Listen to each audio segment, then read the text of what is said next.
"I swore to be true to King George and to obey all my good officers," wrote Peter Kimball on March 31st, 1760, in his diary.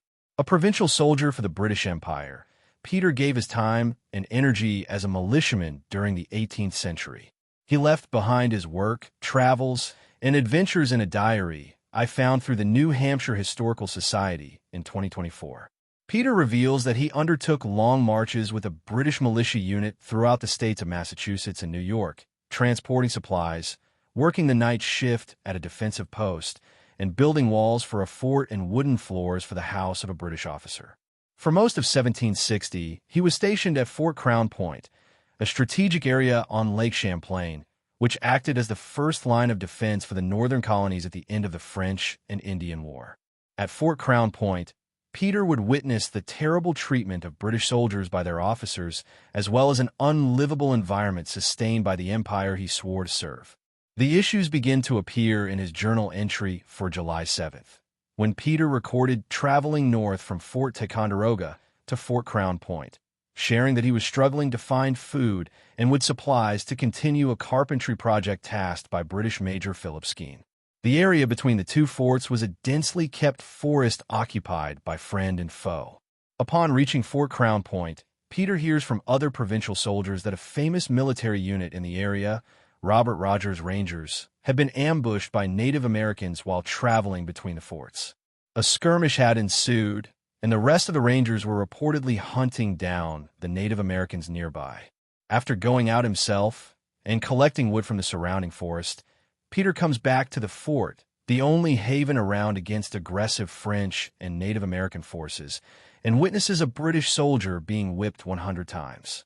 "In the morning I saw a man whipped 100 lashes," writes Peter. This would not be the last occurrence.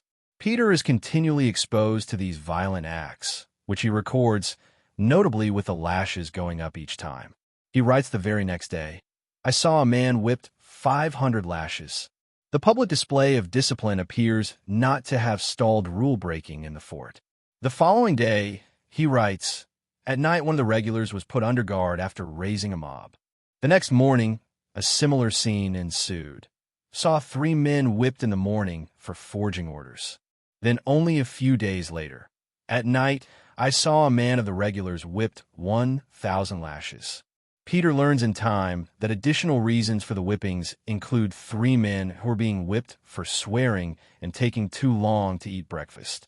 Throughout these entries, he offers no additional thought into the matter, leaving other provincial soldiers' writings to give a possible glimpse of what Peter may have been pondering while observing the brutality. A provincial soldier also from Massachusetts, Gibson Clough, shares in his diary, also during the French and Indian War, negative thoughts towards the British Crown after witnessing similar discipline at Fort Louisbourg in Nova Scotia.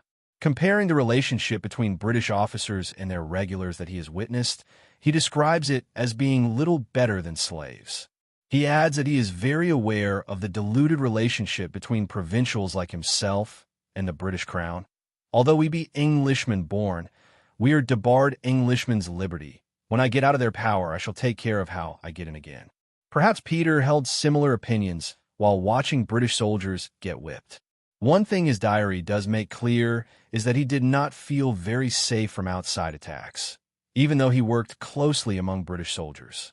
At night, a report spread around the fort that a man near the area was scalped by a Native American, halting travelers from going to and from the forts. Peter writes that the woodworkers from Ticonderoga refused to haul timber up to Crown Point, most likely due to fear after the death of one of their own. "Their men did not haul timber, and so we did not work. I came up and fixed my gun," he adds. There were other reasons provincial soldiers had stopped working, though, one being the lack of food around the fort. A chaplain stationed at Crown Point, Samuel McClintock, records in his diary that several soldiers had refused to work after discovering they were out of meat. "This morning, though, we had a little flour, yet the regiment, in general, were out of meat, and when they were ordered to proceed to their work on the road as usual, several squads absolutely refused, clubbed their muskets, and returned to their camps."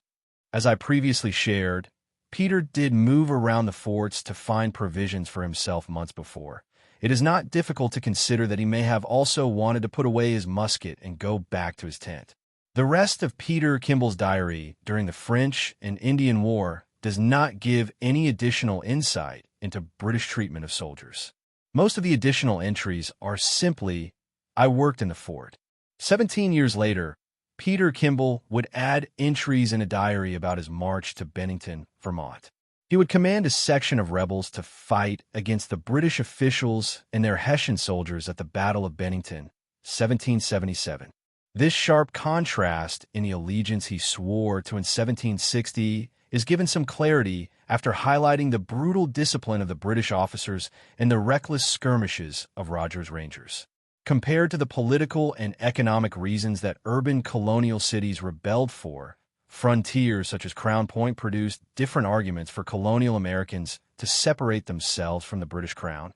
As seen in Peter's writings, these would be lack of provision, unnecessary amount of physical discipline, and random aggression against the closely surrounding Native Americans.